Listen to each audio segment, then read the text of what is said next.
আমের শেষের দিকে আচার বানানোর উদ্দেশ্যেই আম কেটে রেখেছিলাম, কিন্তু আর সময়ে শক্তিতে কুলায়নি বলে আমি আর বানাতে পারিনি। ইফতি ঢাকায় থাকে, মেসে থাকে, কিন্তু বুয়ার যে রান্না সেটা তার মানে খেতে গেলে একটু আচার লাগে। ওকে দেয়া হয়েছে, তারপর বলছে মা আমার আচার লাগবে, তা আজকে বের করেছি। আমি আগে কখনো এই যে ফ্রোজেন আম করে কখনো আচার বানাইনি, তো আজকে বানিয়ে দেখব যে কেমন হয়। যদি ভালো হয় তাহলে তো বুঝবো যে এরকম করে রাখা যায়। আর এইটা হচ্ছে শুকনো করে রেখেছিলাম, সবই একসঙ্গে ঘুটে দেব।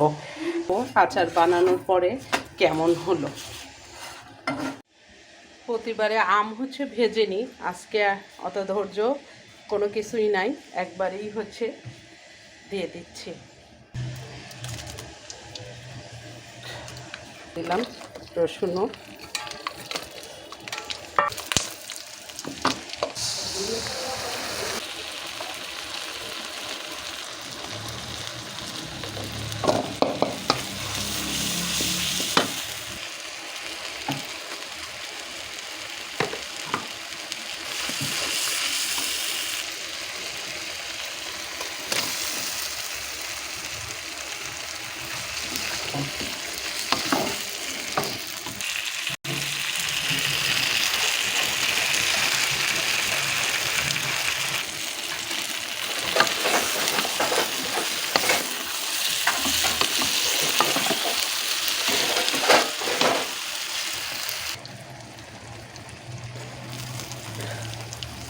ভিনেগার দিয়ে দিলাম।